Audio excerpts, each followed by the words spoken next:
I have a question. Yes. So just a moment ago, Sandra brought up something about the dissolving of a stigma against a sin. So you used the example of premarital pregnancy for single mothers. Now, where does our bound for convictions stop? Where we're not supposed to judge other people, but if we don't judge other people, how do we create a stigma like that? How does a condition like that arise where shame would be inherent if we're not supposed to speak up against a fellow person? That's a very good question. Yeah.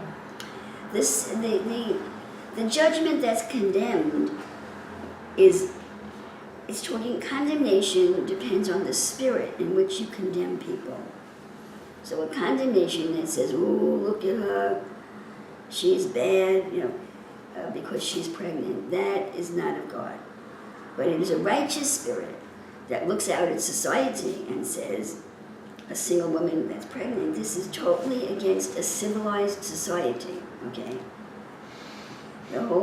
And this is what Sandra was talking about. This is where the government has justified sin. It used to be, if you were pregnant and the man had abandoned you, you were out on the street. Do you know that years ago, maybe as recently as the 1800s, if a woman had a baby outside of marriage, she was almost like 99% destined to a life of prostitution.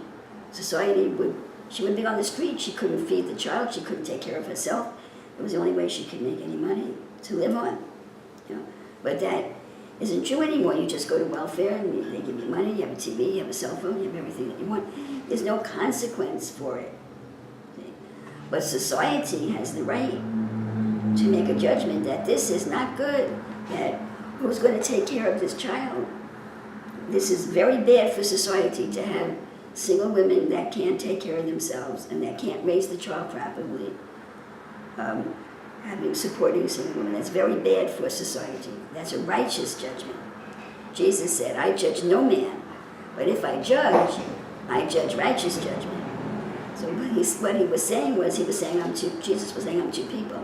Me, Jesus of Nazareth, I don't judge anybody, but righteous Adam in me, when I judge by the righteousness in me, I judge righteously. So there's a righteous judgment. Society has a right to control its elements. So where does our individual role come into that as a piece of society? Mm-hmm.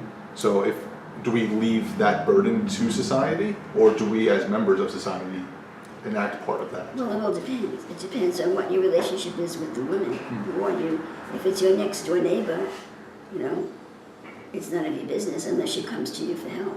It's none of your business. Although the truth is that years ago you would be shunned, a single woman that was pregnant would be shunned by society. So that's a good question. Is that right? I don't know. But I know that we stopped shunning women, and look at the culture today.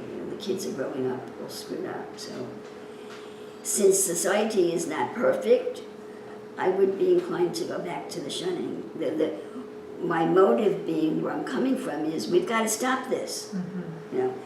And if what it's going to take to stop it is shunning the woman, then that's what it has to be. There has to be something that's going to cause her to resist getting into this kind of trouble. So my heart doesn't like the idea of shunning somebody. But even in the days when women were shunned for that, at least in some instances, there were ministries you could go to where they would take you in and help you and the baby.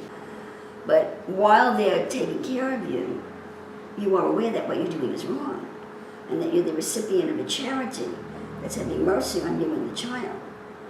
That's a whole different ball game than someone walking down the street with a big belly and walking into the welfare office and saying, "Well, here I am, support me." It's a whole different ball game.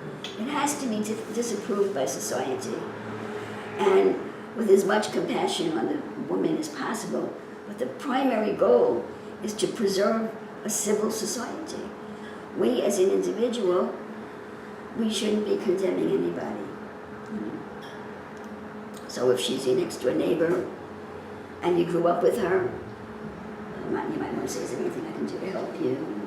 But to shun her, I don't believe in that personal shunning, but if it's necessary, I would do it. We've got to get society back into a civil shape, but you want to know about the individual. So it would only, when would it be your business? If, God forbid, it's your sister.